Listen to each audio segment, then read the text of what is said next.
What's up, man? Good evening, everybody. It's John McLaughlin with AJ Shaluga Enterprises, aka Ashe Wealth. And I just wanted to do a quick video on understanding compounding and the power of compounding. I know it's a concept a lot of people are familiar with. A lot of y'all might already understand it, but this is really for people who are maybe, I guess, newer to the concept, or maybe just don't fully understand exactly how it works, or maybe you understand it in theory but don't really kind of get it. I just want to help you kind of visualize what it actually means and how it works. First off, let me say videos for educational purposes, no investment advice. If I happen to mention any companies, I don't know whether I will or not, but if I mention any companies throughout this process, I'm not recommending that you buy them or anything. Always do your own due diligence, but I just want to help you understand what compounding is, how it works, and how powerful it is. So I know a lot of you probably have seen me post things like, well, if you invested $100 a month for 30 years, this is how much money you would have if you put it in the stock market. And I just kind of want to show you, like I said, how that works. A lot of times I get amazed reactions or people questioning whether it's accurate or like how realistic it is. And I just kind of want to explain it and show you how it works. Okay, so what I'm going to do is basically use with the common example I do, because I want to show you how little amounts of money can turn into huge amounts of money with consistency and with the power of compounding. So we're going to compare it to a savings account, a regular savings account. Okay, because a lot of people that are, apprehensive about the market, they're kind of like, I could lose my money, and what about this and that? And it's like, oh, I'd rather just put it over here in this safe place. But I want to show you how you're actually losing money when you choose not to invest your money. When you just put it in a savings account, you're actually losing money. And a lot of people don't even have any savings. On average, they say the average American doesn't have enough savings to pay for a $500 or $1,000 emergency. So by all means, you should save some money, just have it to the side for emergencies and things. But it's not a place where you're going to create wealth. It's not a place to preserve your money. When you just keep your money in savings, you're actually losing money. And I'm going to show you how. I'm going to explain how that is the case.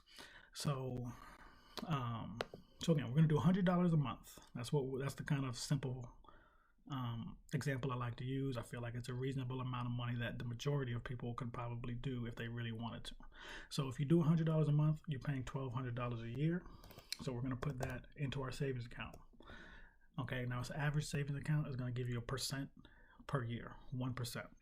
So when you take your $1,200 and you multiply it by 0.1, which is 1%, $12. That's how much money you're getting per year on that $1,200 you invested over the first year.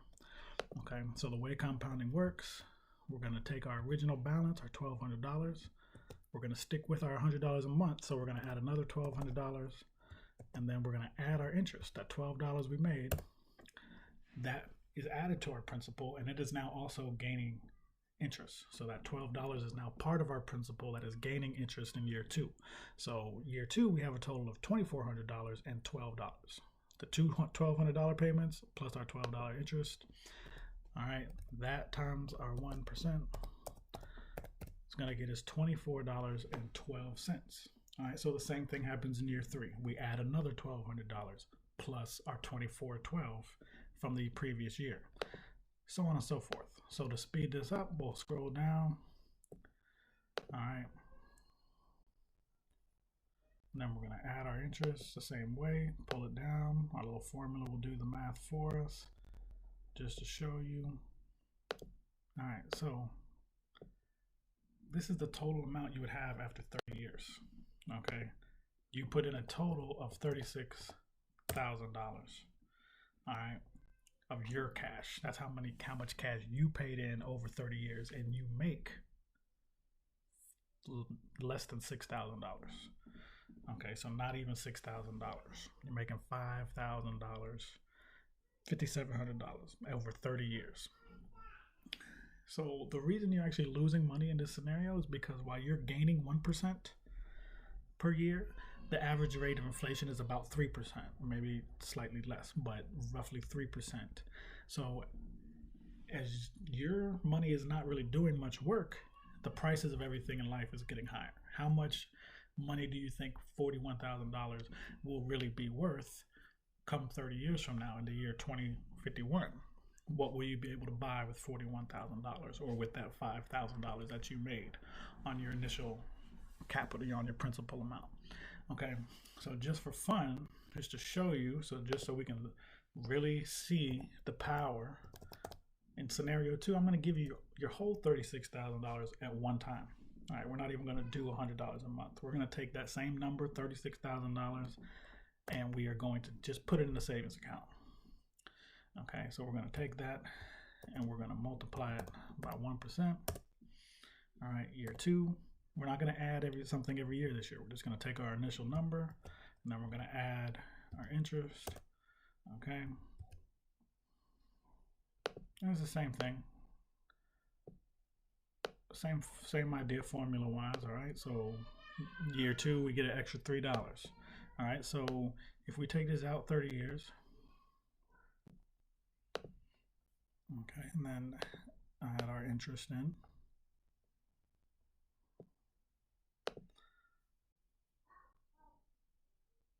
Okay, so in this case,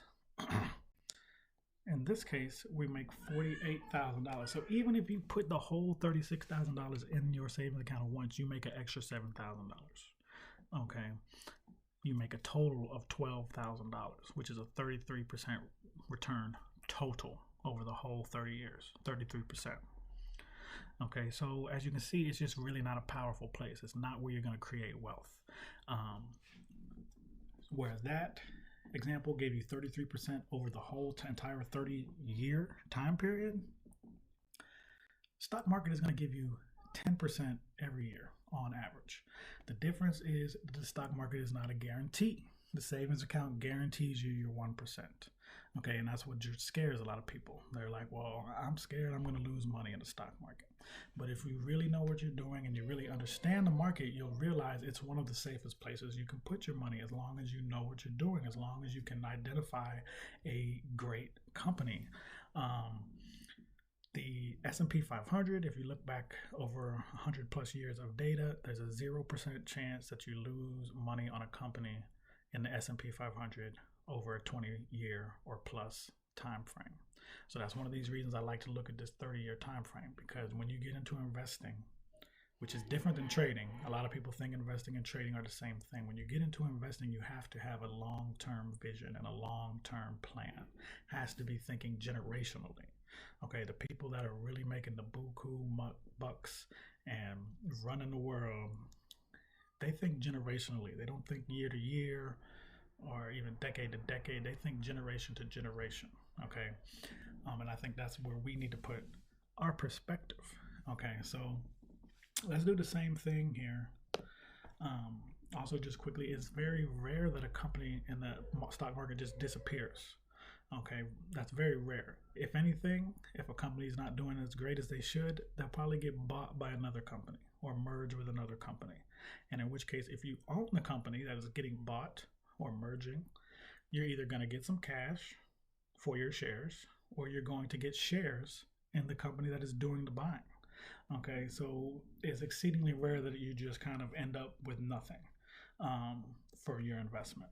But again, if you're picking good companies, if you really learn how to evaluate a company, you can make really safe, reasonable positions on companies that are going to outlive you by a long time. And you could probably think of some companies off the top of your head that you know are going to be around after you die, and they'll probably be around after your children die. Okay, because some of them were probably around before your grandparents. You know, they were probably around when your grandparents were alive or before they were born in some cases. So it's those type of things that you have to look for as a foundational level. So anyway, $1,200. All right, same thing. $100 a month, putting $1,200 in total. But the stock market on average gives you 10%. Yes, it does not guarantee you 10%, but on average it gives you 10%. Some years you might get 20, 30%. Other years you might get a couple percent. A couple of years, you might get negative 10% or negative 20%, but in the long run, you're going to average 10%. Most of the investors I know and the people I've worked with, they're beating 10% pretty easily. My account is definitely way up, way more than 10%. Young lady I worked with last year, her account is up, 30, 40%. So I definitely think it's 10%. I think, in my opinion, is somewhat conservative, but it's a reasonable benchmark. And even if you had invested in the stock market right before the crash in 2007, the Great Recession, I have an article on my website, ashaywealth.com. In my blog, there's a link to an article where it says, even if you had invested right before the crash, so at the height of the market before the crash in '07, you would have still averaged 8% up through 2017, because that's when the article was written. Okay, so even considering that in 2007, 2008, you would have been down probably 30, 40, 50%, but you would still have averaged 8% through 2017. Since 2017, the market has almost doubled. It's up like 75% or so since 2017. So you would probably be up over your 10% average by this time frame, even if you had invested right before the market crash in 2007. So keeping it moving, we put in $1,200. Now we're getting our average of 10%. Okay, so now we're going to take our 1,200, and now instead of multiplying it by 0.01, we're going to multiply it by 0.1. Okay, and we got $120. Okay, same thing. Year two, we're taking our original 1,200, we're adding another 1,200, and we're adding our interest from year one. So now we have $2,520. Year two, we'll just pull this down. Year two, our interest is $252. So it works the same way. So let's skip ahead to year 30. Okay, now we haven't added in our interest for all these years. We pull this down, it'll pop it, put it in. Now watch what happens to this number in this case. Boom. $197,000. Okay. Again, you put in, the cash you put in was $36,000. That's how much cash you have spent in this scenario. You put in $1,200 every year, $100 a month. But you created an extra $161,000. Okay, so that's roughly 500% return on your money.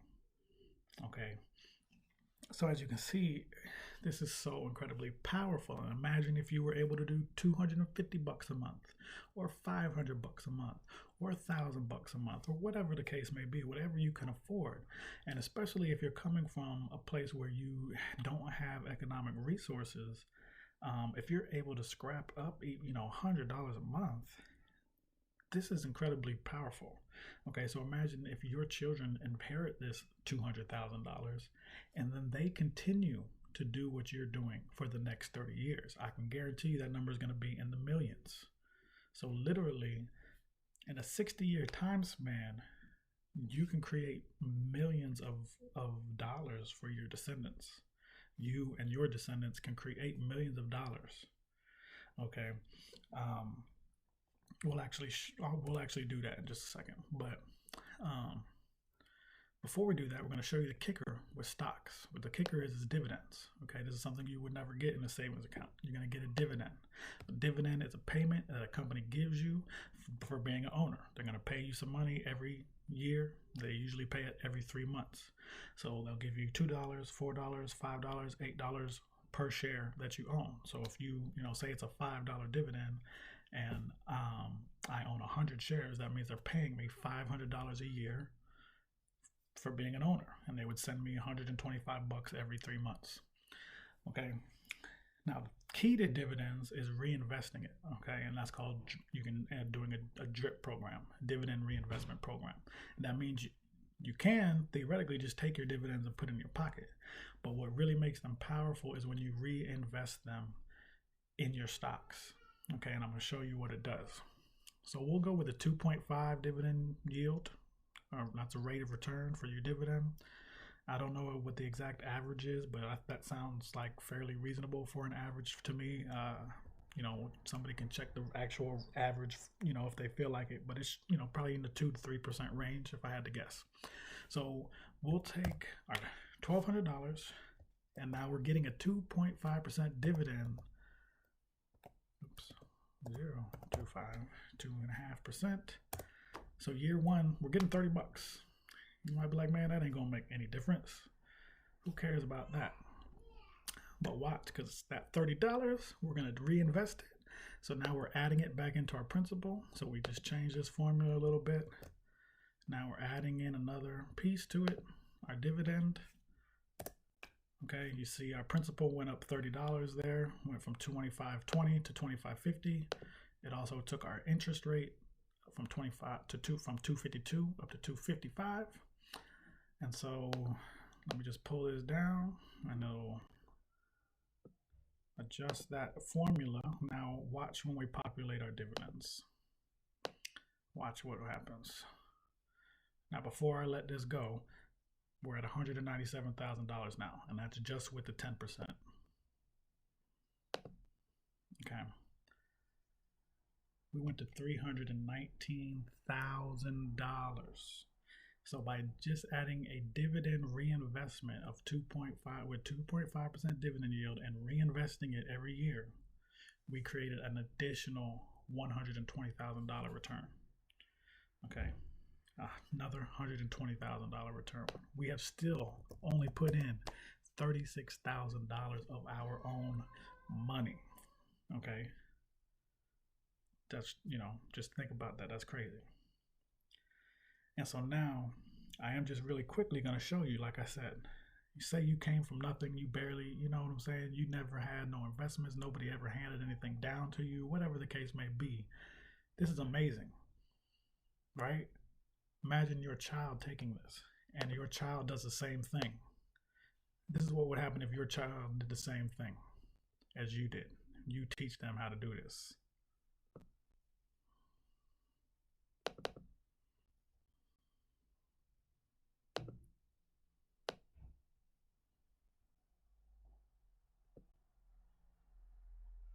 I ain't even going to show you them numbers yet. I ain't even going to show you these numbers yet. All right, now let's.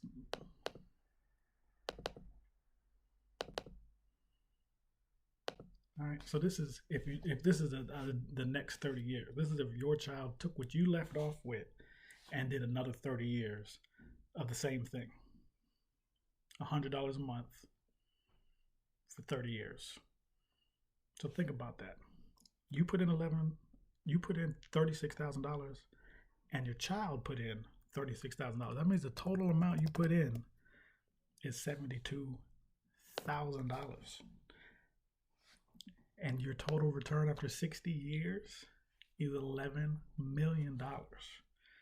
Okay, you're getting $281,000 a year just in dividends, just in the dividend payments.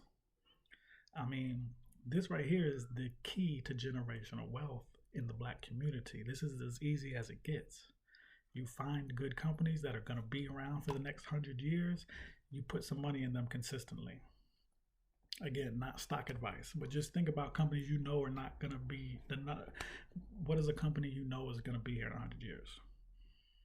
Apple, Disney, Procter & Gamble, Johnson & Johnson, Microsoft, Coca-Cola, Pepsi. I mean, just, it's that easy. Is that easy?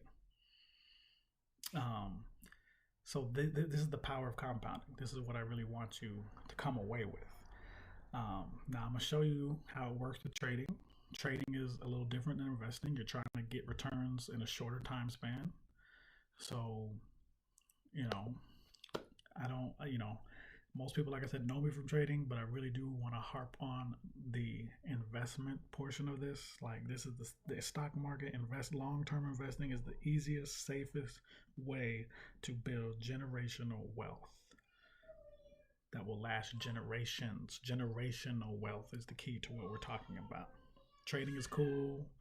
make you some good income. You can use some of that income to put into investing, but there's also a lot more risk with it. But just because I know everybody wants to know how it works and all that, everybody loves trading. Let's say you start with a $500 trading account. Okay, this is going to be a little different because we're not going to look at it over the course of years. We're going to look over the course of weeks. Okay, so I'm gonna be conservative. Even I'm not even gonna go big. I'm not even gonna say like 10% a week or 15% a week, which I think are realistic numbers that you can do.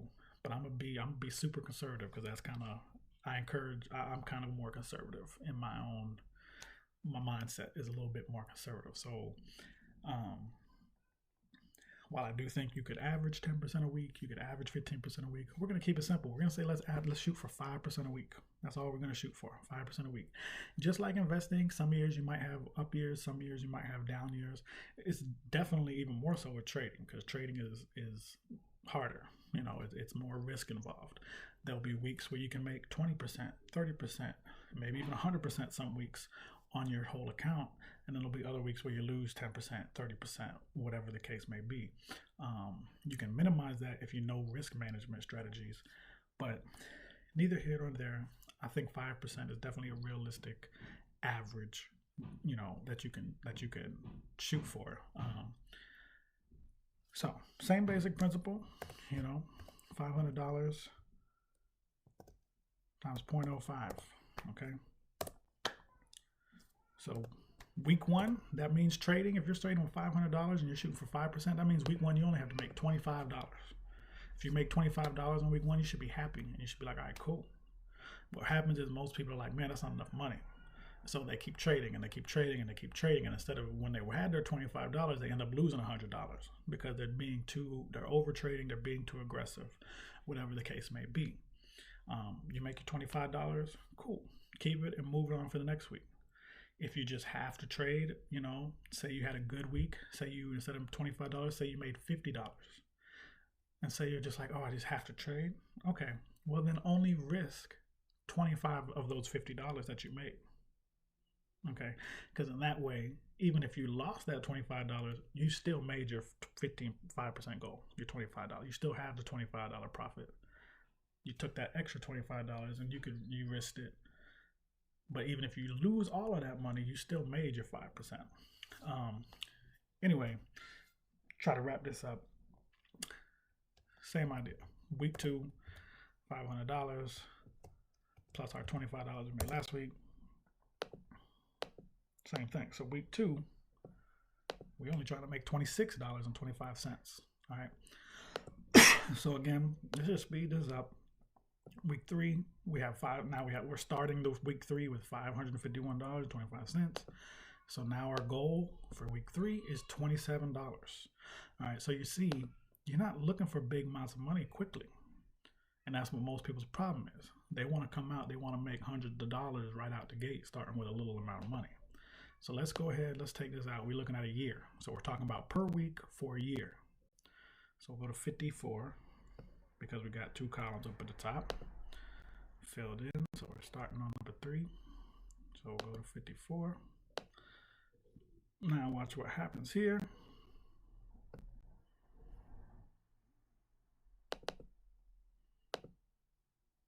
$6,000. Okay, $6,000. Starting from $500. And again, this is only 5% a week. That's somewhat conservative. Okay. But still, $6,000. All right. Just to show you exactly what that means, $6,000 minus 5. So you're making $5,500 basically. Divided by 500. That's a 1,100% return. All right, so that's what that 11 means. That means you made 1,100% return on your money. Okay. Just for fun, just to show you right quick, let's keep it going another 52 weeks. So this is year 2 now. Go from 54 to what? 106.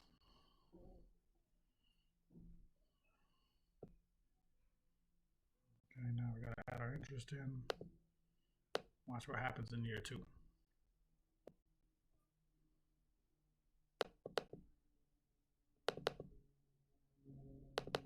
Now we're talking about $76,000. Okay, $76,000. You started with $500. Okay, and that's 5%. But you gotta, the key thing to think about here is look at these numbers. You're not looking to get hundreds of dollars out the gate. You're looking to get 25 bucks, 30 bucks. You don't even make $100 in a week until week 30. Week 30, over halfway the year, it would take you over half of the first year to even get to where you're shooting for $100 that week. Okay. So let me just kick it up one more notch, and then we'll change this from 5% to 10%. Okay.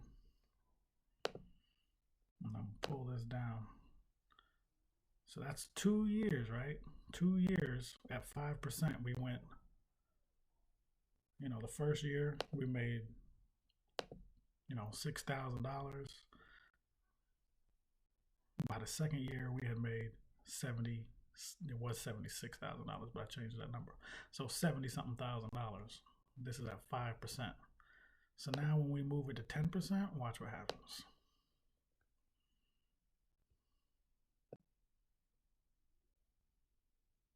Oops. Did something wrong there.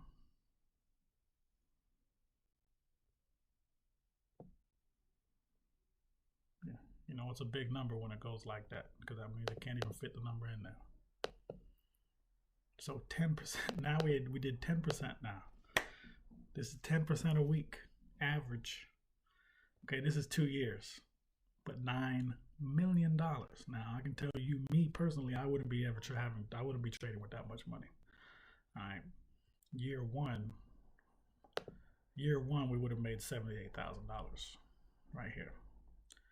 That's starting with $500 and averaging 10% a week. But still keep in mind here, you're still not shooting for huge numbers out the gate. Okay, it still takes you 3 months almost before you ever are shooting for $100 in a day or in a week. Okay, before you're ever looking for your first $500 day, you're at week 28. So you're over halfway through the year before you're looking for a $500 week. Okay, $1,000 here, 35 weeks in. So you're not even having a $1,000 week. Okay, now, like I said, being honest myself, here's the end of year one. I'm taking some of that money out and I'm putting it here. Okay, that's what I'm doing personally, because I don't need to trade this much money. I definitely don't need to be trading this much money. If I am trading this much money, it's not on options. It's going to be on actual shares, because you can trade shares or you can trade options. I won't go in, options would be some other topic where I could talk about, but I won't go into the explanation of them if you don't already know what they are. But you could trade options. You could trade actual shares of the company. So if I'm dealing with this much money, I'm buying shares in the company, because options expire at a certain date, and they can expire worthless. You could lose all the money you put on them. Whereas if you buy a share in a company, there's no end date on shares in a company. So my trading account's never getting to this number. All right, because I'll be taking money out of there a long time before this ever happens, and putting it here in our stock, in our stable, safe haven, the stock market, long-term investments. All right. So anyway, a little bit longer than I really hoped for, but hopefully that helps some people who maybe didn't understand compounding at all. Maybe help some people that know about compounding but don't really understand how it works, or like what their goal should be when they're trying to compound. But the key thing is small amounts of money can make a big difference thanks to the power of compounding, but you have to put your money to work. All right, putting some small amounts of money over here, even if you do it consistently in the savings account, you're not really doing anything. You're actually losing money doing it here. All right, so you have to put your money where it will work for you, which is the stock market. All right, it's a really important thing that we need to learn in our community. We need to teach our children. This is how the wealth is made. Everybody that is wealthy has money in the stock market. Okay, I don't think you can show me any wealthy person that is not involved in the stock market, particularly generational wealth, where they have buku money that they're passing down not only to kids but to grandkids and great grandkids. Um, and it doesn't take a lot of money to get started. It doesn't take you a lot of money to really get the ball rolling. Um, the thing is being willing to sacrifice for our people, our families, our children, our communities, because like I said, if you didn't come up with a lot, and you're putting money to the side, I'm 38, about to be 39. If I'm investing 30 years from now, I'm gonna be 69. Okay, so by the time I get to, what is this? This is year, so the year 30 is right here. By the time 30 years goes by, I'm gonna be 60, almost 70 years old, and I might not be the one that gets the full benefit of this. I'm sure I'll benefit, some, but the people that will really, really benefit are these people, the kids, the children. Okay, and then if their grandchildren, I won't even, you can just imagine if that number went out another 30 years, if the grandchild was investing the same way for another 30 years, that's probably hundreds of millions, if not billions of dollars.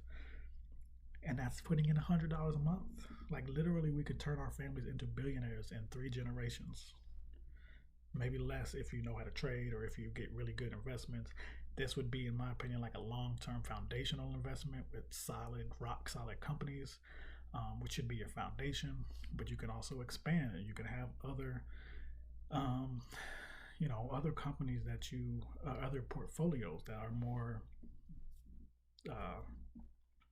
speculative on the future. So you can have one portfolio that's your rock solid companies that are going to be around for hundreds of years. You can have another portfolio that's for companies that are doing 5G or doing electric vehicles or doing renewable energy or doing financial tech, fintech, or doing space exploration or whatever the case, gene therapy.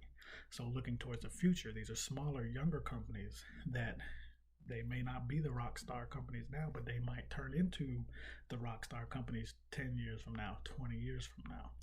So, if you could take the foundational approach, you mix in a little trading, you mix in some growth investing, we can turn our families and our communities into a rich, and I don't just mean that monetarily, but money helps, and we can turn them into rich, vibrant spaces in the matter of a couple generations. So that is the power of compounding. I hope this video was helpful to somebody out there. Check us out, ASEwealth.com, ASEWEALTH.com.